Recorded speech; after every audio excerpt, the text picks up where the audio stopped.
Hi everyone, how you doing?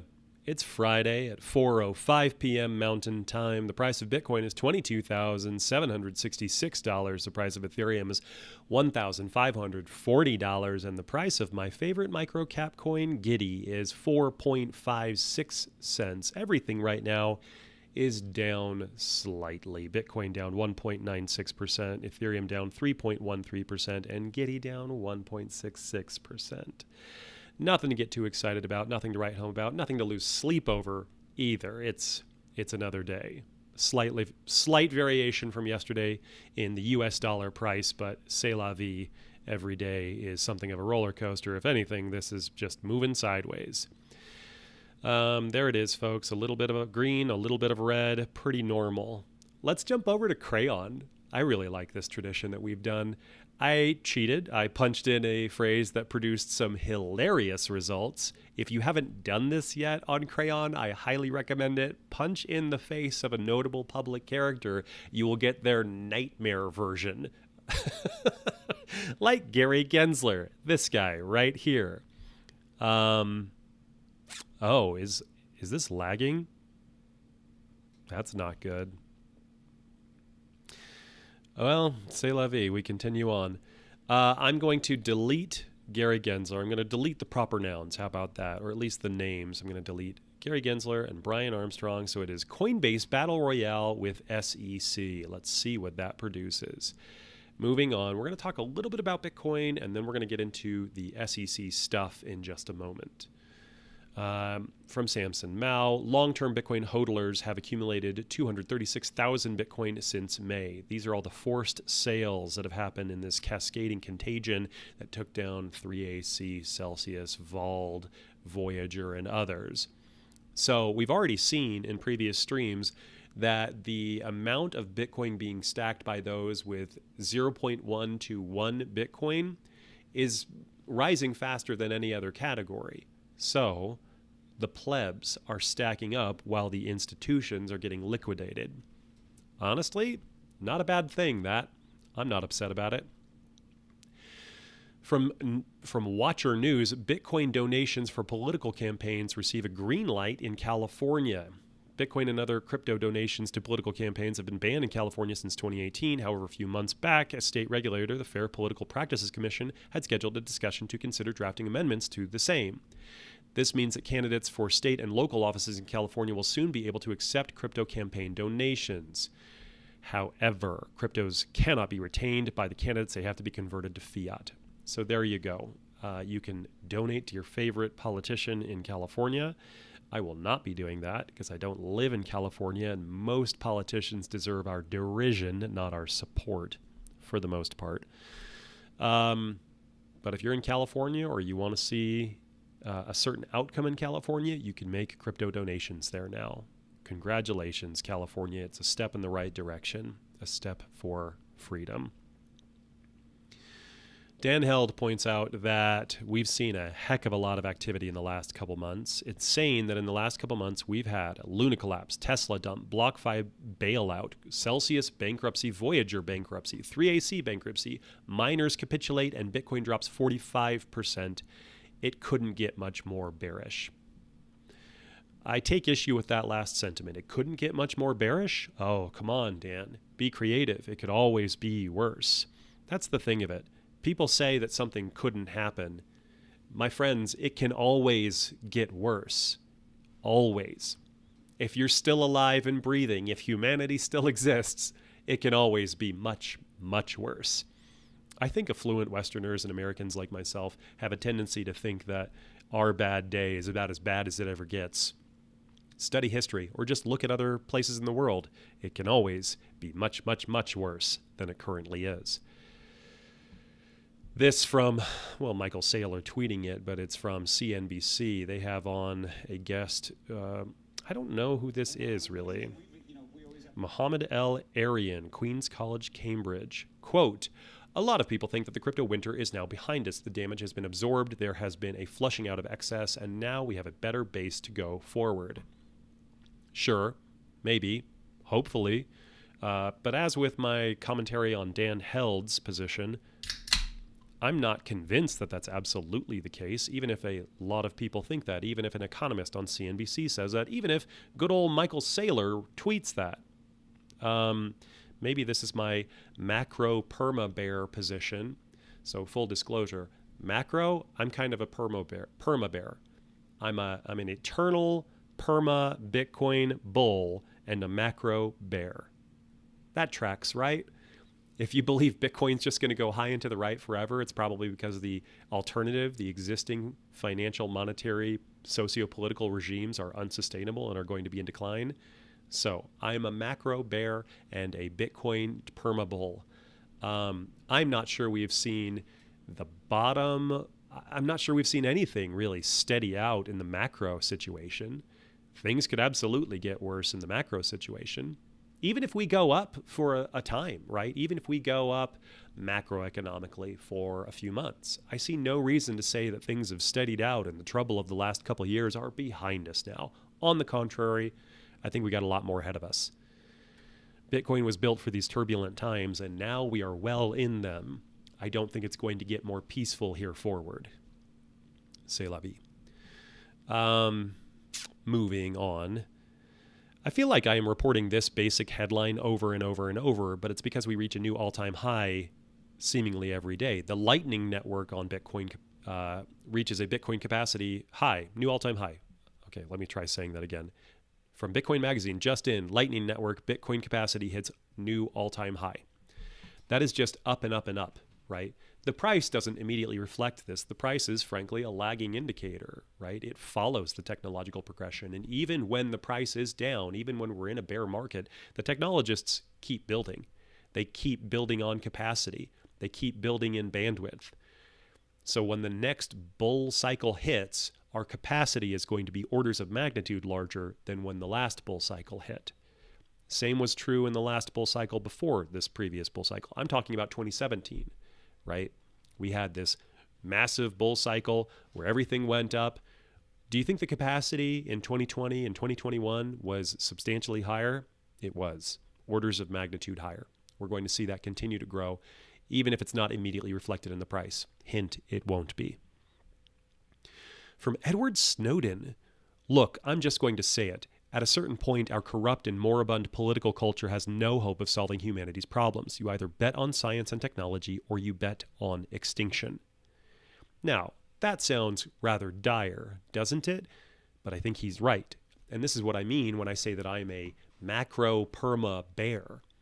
None of our institutions, none of our legacy institutions that we have relied on for decades, centuries, maybe even millennia, they're not holding up too well.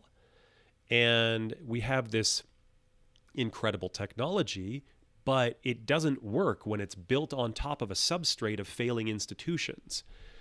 Dan Held again says, I am betting on Bitcoin solving some of those problems. He's right. Bitcoin as sound money solves many of these problems. The rest of those problems can be addressed via a blueprint laid out by none other than Balaji Srinivasan in his book, The Network State, which I am still reading. If I haven't made it abundantly clear, I think this is a really important topic, one that doesn't get enough press, because it sounds fantastical and it sounds like, ooh, doomsday, this person just thinks the world is ending. Hint, hint, it kind of is. Slow-mo.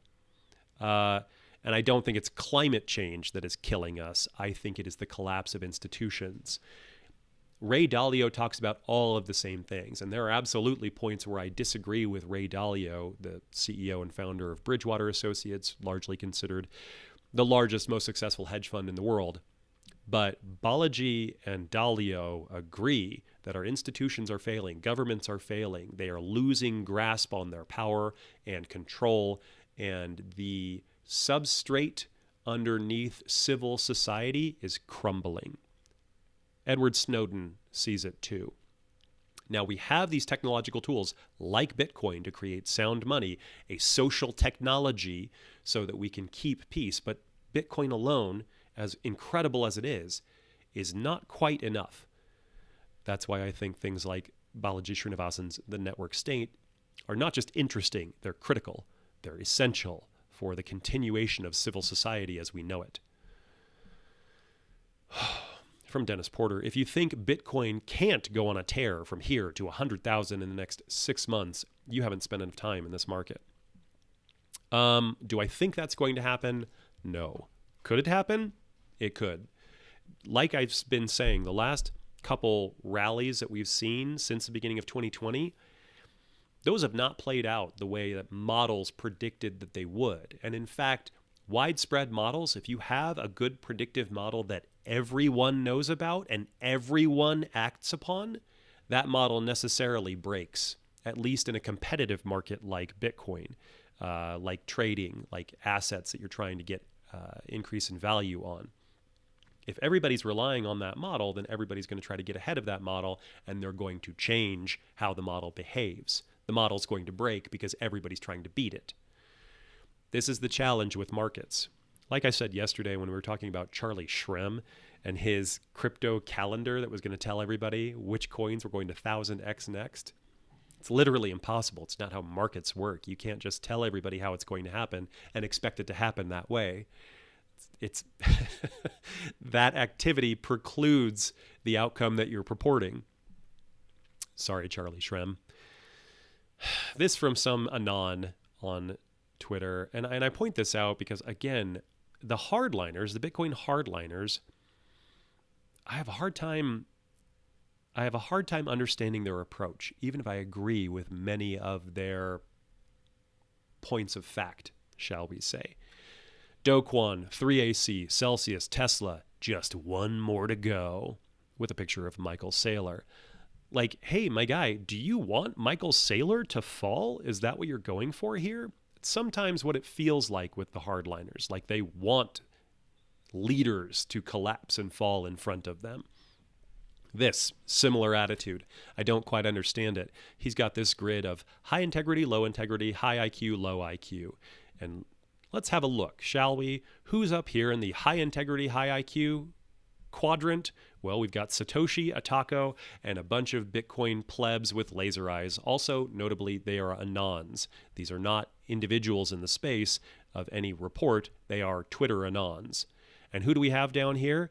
Geez, if you're going to call Robert Breedlove low integrity, I don't know what to tell you, my guy. A lot of people disagree with Udi Wertheimer, the gentleman with the sunglasses here. A lot of people don't like Dennis Porter, whatever. But there's a notable difference here. A lot of people don't like, my guy right here on the right. What's his name? Anthony Pompliano. They don't like Pomp. Whatever. But notice the difference here. Up on the top right, you have anons, including Satoshi. And on the bottom, you have actual human beings who have actual conversations and entertain ideas and have to navigate the nuance and uncertainty of a real world. Sorry that not everybody's a cartoon anon on Twitter who just falls in line with your Bitcoin dogmas. Actual human beings, on the bottom of that chart, have to figure things out.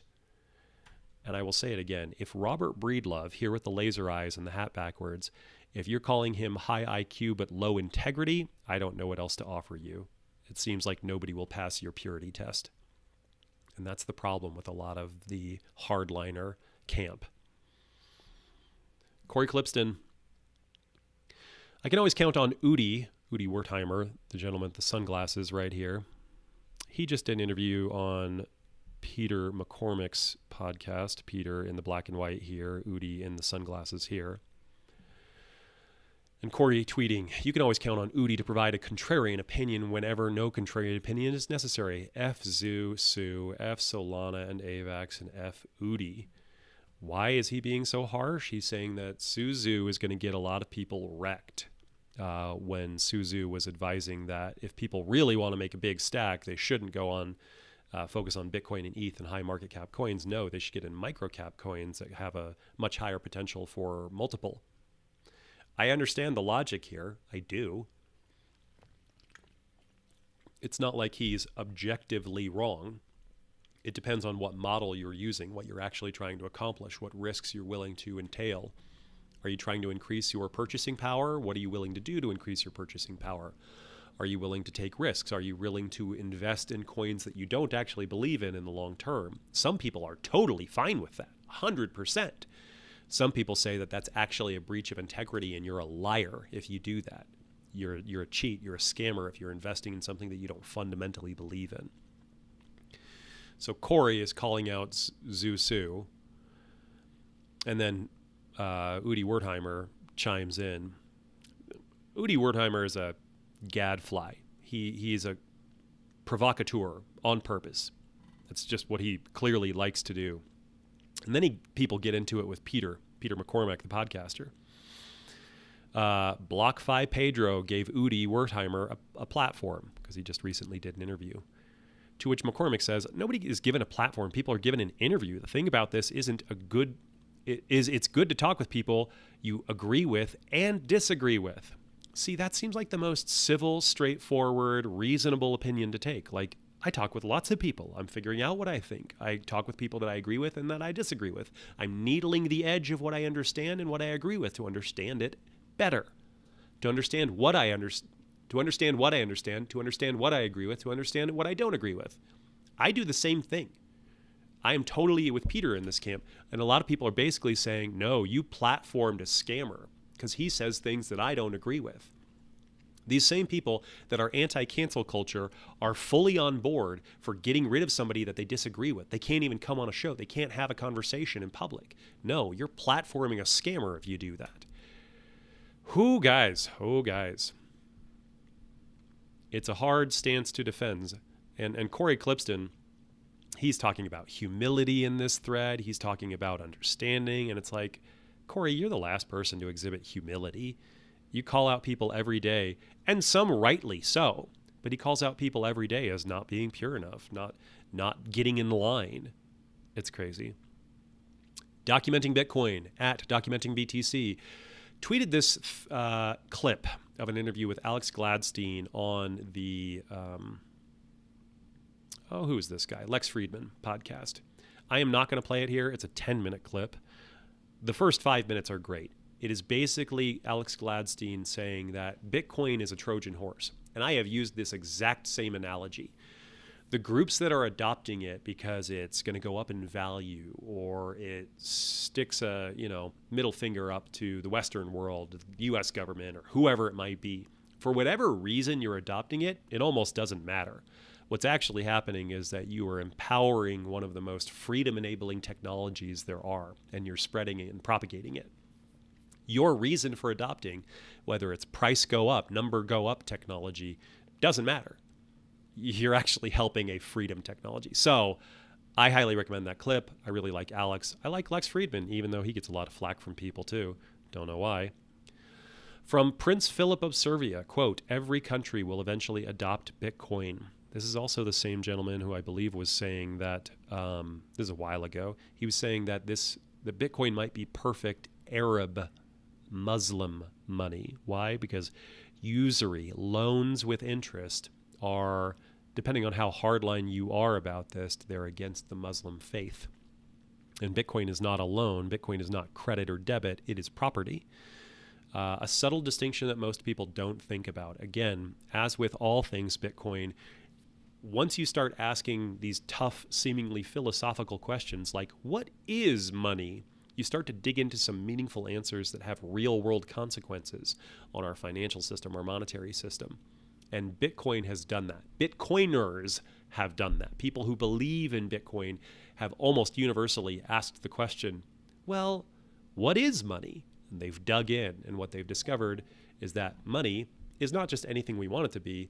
Money has to have certain qualities. And would you know it? Wouldn't you know it? Bitcoin has those qualities more than anything else. All right, now we're getting into the real topic of the day, the SEC coming after coins and Coinbase. On Thursday, the SEC filed insider trading charges against a former employee of Coinbase who front-ran token listings. This could all be a part of a plan to disrupt the entire crypto exchange model. Coinbase is not planning to back down. And then a Forbes article that I will read, but have not, in full disclosure, have not dug into yet. However, Paul, who is chief legal officer at Coinbase, Paul Grewal, I hope I am pronouncing that correctly, Paul, has already made a public statement. Coinbase doesn't list securities, period. Really, Paul? Wow.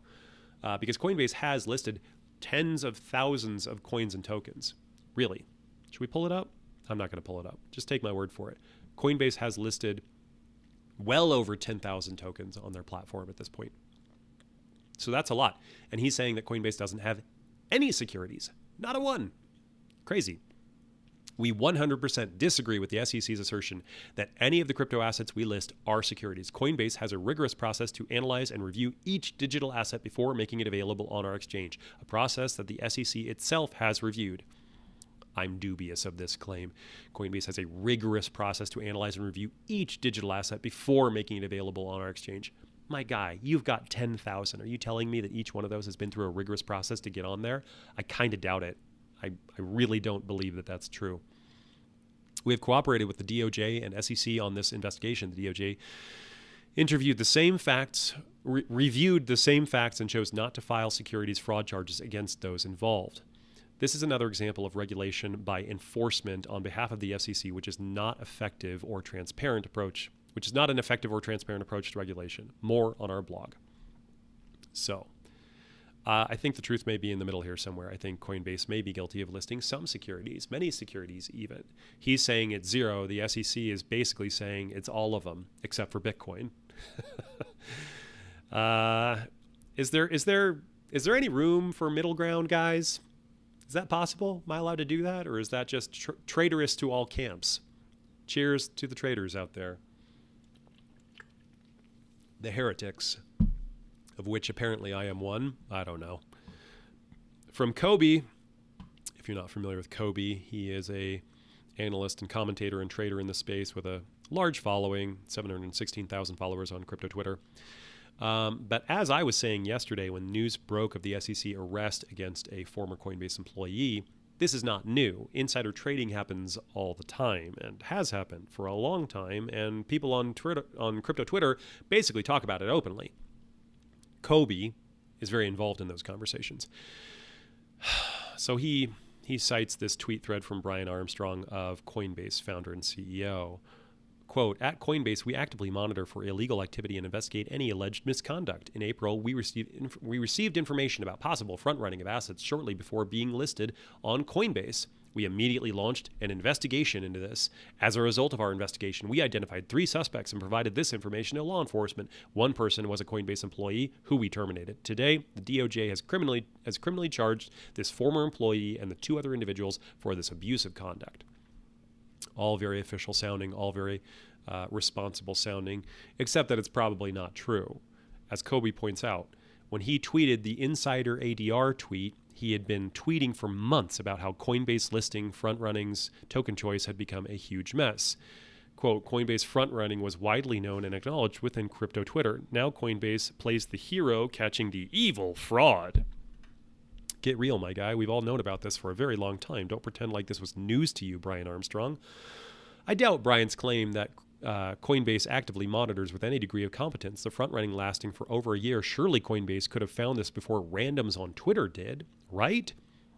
So he talks a lot more, but basically he ends it by saying, I was asked by several powerful crypto industry people to stop tweeting about Coinbase's listing front-running issues, that it was, quote, bad for the industry to draw attention to it because regulators may want to get involved. The problem is not my tweets. The problem is Coinbase. Okay, again, I'm probably going to take middle ground here. Brian is saying we provided information, we cooperated with the SEC, the responsible parties have been terminated and arrested. Yay. But Kobe is rightly pointing out, listen, man, this has never been a secret. We've been talking about this for a long time. It's an active, ongoing discussion. Anons on Twitter are finding this and identifying it on the blockchain before you guys are internally. You're telling me you can't stop this internally at Coinbase? Well, now it's my commentary. Austin, hi, yeah, giving my commentary. I think that's true, actually. I don't think that they can stop this internally. How? How are they going to do that? Anybody can create an address. Anybody can, if they're smart enough to work at Coinbase, they can probably figure out how to launder crypto, and they can buy some large amount of the crypto before it launches. If you go and interview your employees who are aware of that token launching very soon, right? Say you're Brian Armstrong. Say you're legal at Coinbase. Say you're anybody within Coinbase. A certain number of people know that a token is going to be listed. And then the day before it gets listed, somebody out there buys a huge amount. You can see it on the blockchain. Okay, was that one of our people? Probably. I mean, we're the ones with the information that it's about to get listed. Who is it? I don't know. It's one of these 12 people. They're the ones that know about it. Let's ask them. Did you buy a bunch? No. Turns out everybody denies it. What are you going to do at that point?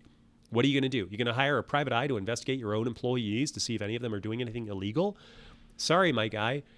It's going to be very difficult to pin down who that is, because obviously the guilty party is going to deny all allegations. And as I said yesterday, Reid Hoffman of, I believe, LinkedIn, founder of LinkedIn, he's got a great podcast about how to build startups, and he interviews founders. And one thing that he has talked about fairly extensively is that when you are building a tech company, it's incredibly hard to put out all of the fires. You basically can't do it. Fires are going to be burning all over the place within your company, and you have to be pretty darn selective about which ones you're going to focus your resources on. Because if you try to deal with all of the fires, then you're not building anymore. You're not constructing a future. Your resources have to go toward operating and building the next thing. They can't go toward dealing with every problem that arises. Most of them you just have to let go of. We're going to have these problems. They're going to be endemic. They're going to continue. They're going to persist. We can't get rid of them. Sorry, we just can't. We don't have the resources. I think that's probably what Coinbase is facing here. They can't deal with the insider trading. How are they going to address that? Investigate their own employees aggressively? Make it kind of an unhealthy place to work, in my opinion. So, again, I'm taking the middle ground. Cheers to the heretics. The SEC is not just going after Coinbase. The SEC is going after a lot of groups, including Library. Quote from Crypto SEQ. I don't really know who this is, but they're talking about Library, LBRY, a token that the SEC is looking into. The SEC is looking to set a dangerous precedent to classify all cryptocurrencies as securities. Video below from SEC versus Library summarized yesterday. With the recent doubling of the size of their crypto assets enforcement unit, expect to see a flurry of cases if they are successful. This is true. There are all kinds of indicators that the SEC is gearing up for an all-out war on cryptocurrency broadly. And as Ryan Selkis at 2BitIdiot on Twitter has been saying for a long time, Gary Gensler is not a friend of the cryptocurrency world.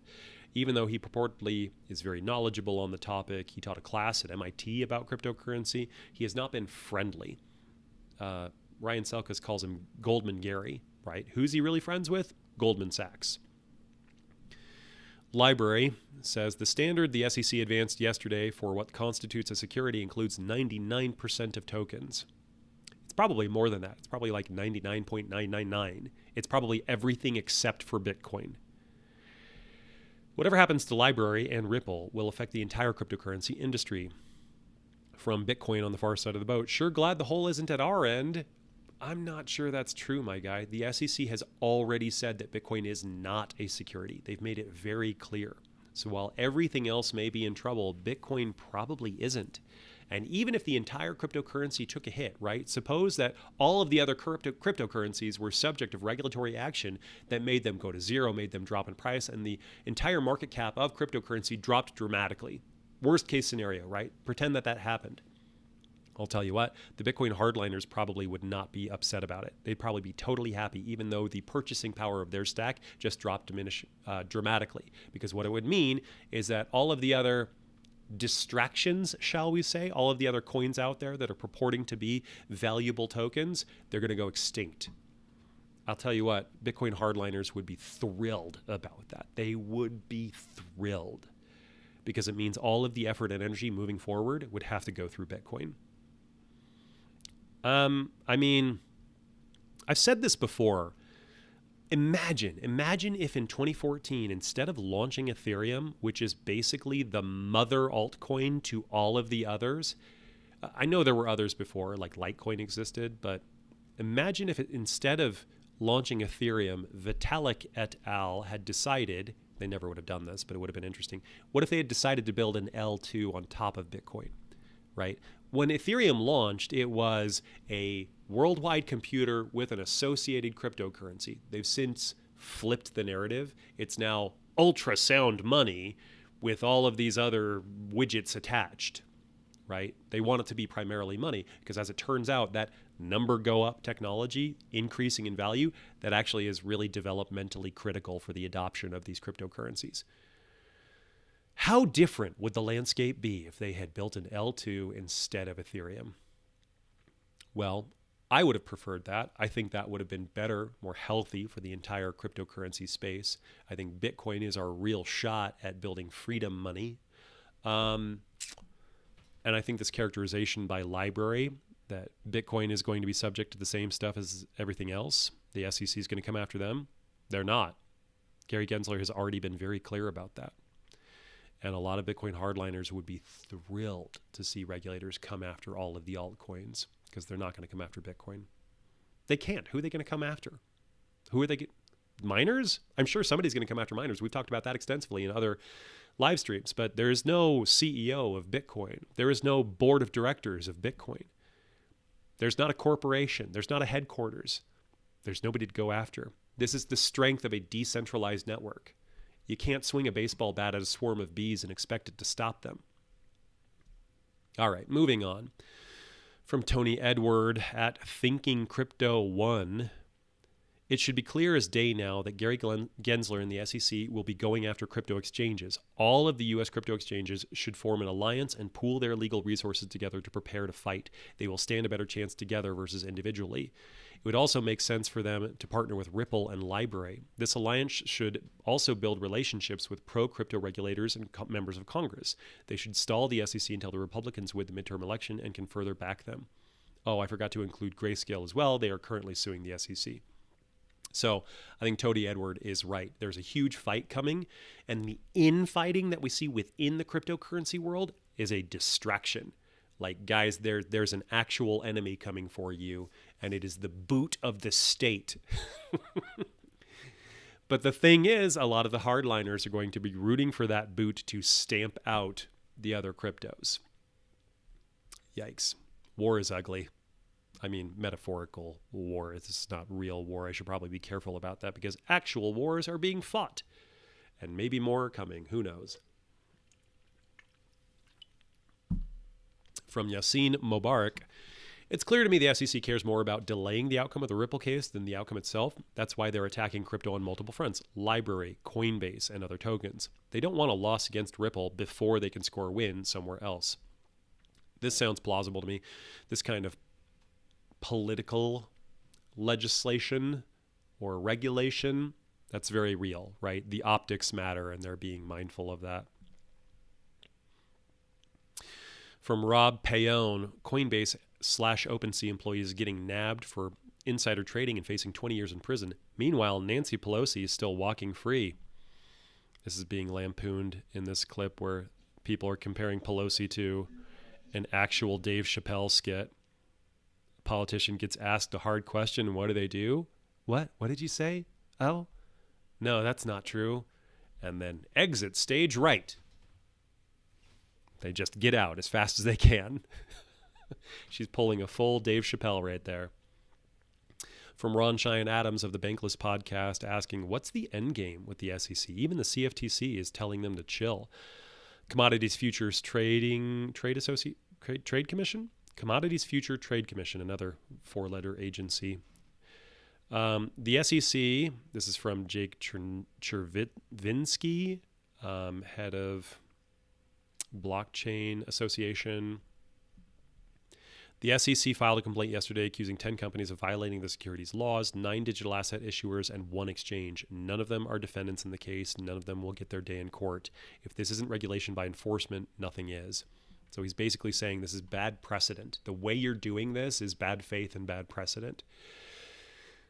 Oh, I used the metaphor, war is ugly, but that's what this looks like. This looks like a coming battle between the SEC and exchanges, between altcoins. It's going to get ugly. And not just for ideological purposes, but at this point, even for practical purposes, buying Bitcoin could be a very good idea. Because like I said, there's only one cryptocurrency that Gary Gensler has been very clear is not a security. It's not ETH. It's not Ripple. It's Bitcoin.